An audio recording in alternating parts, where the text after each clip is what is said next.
And finally, on tonight's programme, let's look at the hockey. And in the hockey, I think the attention, Sam Spooner, is really going to be on the Rossborough Women's Hockey Premier League, where the champions for the past two seasons meet at the NSC at 2:05. I think the game pushes back.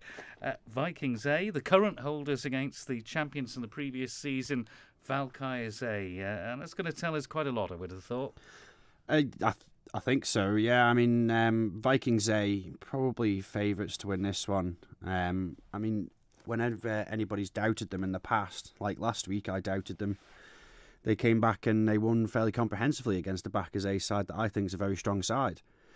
I'm not going to doubt them this week. I think they are favourites to win. Valkyries A, they really are not far behind them. The last fixture they played was a 3-2 win to Vikings A. So Vikings know that they need to be on top form, and they just seem to have endless amounts of gears to step up and overcome whatever obstacles in their way.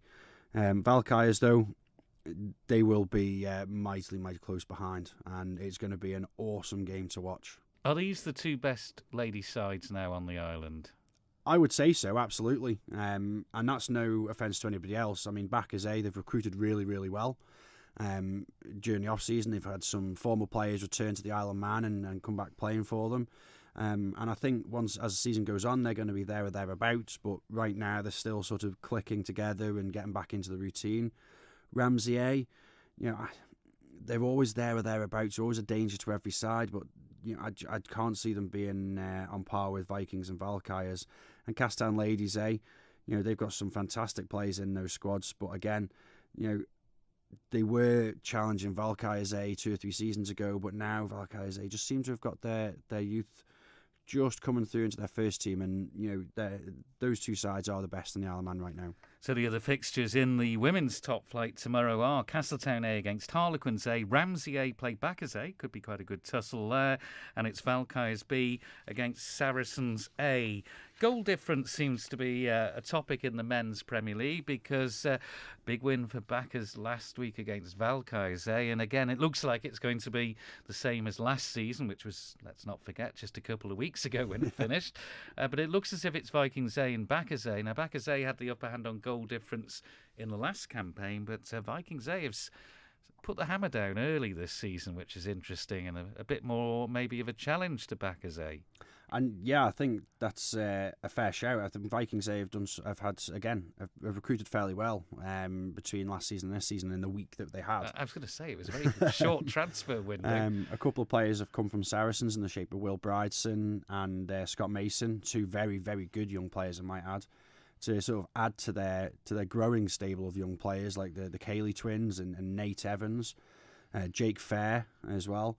He's another one of those young players.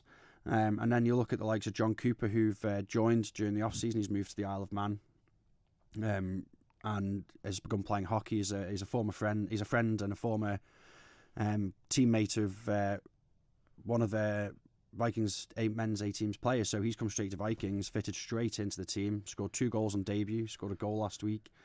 Vikings' weakness has always been goal difference. The past few seasons, whenever they've challenged, it's that weakness in front of goal, is winning those short corners, scoring goals. But this year, they've gone straight out of the blocks, 26 goals in 2 games.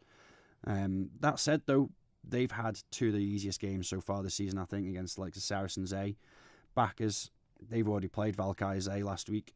Good win for them. But that goal difference is going to tighten up this week, I think. And that's no offence to Harlequins A, but Backers A are going to be turning the screw really hard. Both really should be, shouldn't they? Because you were telling Chris Cave downstairs he's got no chance tomorrow against Backers A. And also Vikings A against the B team. They can be tricky fixtures because the B team want to prove that they're good enough to be some of their players in the A team. But you would expect the A team to win handsomely. Yeah, I think the A-team will win handsomely. I don't think it's going to be the case. I mean, the strength and depth of the men's teams in Vikings has been the best that I've seen in a number of years. The first team have a very large squad, so each week they have to say, okay, well, a few of you are going to have to play in the B team this week, and sort of taking it in turns on the basis that everybody deserves to be in that first team. OK, thank you very much indeed, Sam. So the fixtures then in the men's top flight: Backers A, Harlequins A, Backers B, Saracens A, Ramsey A, Valkyries A, and Vikings A against Vikings B.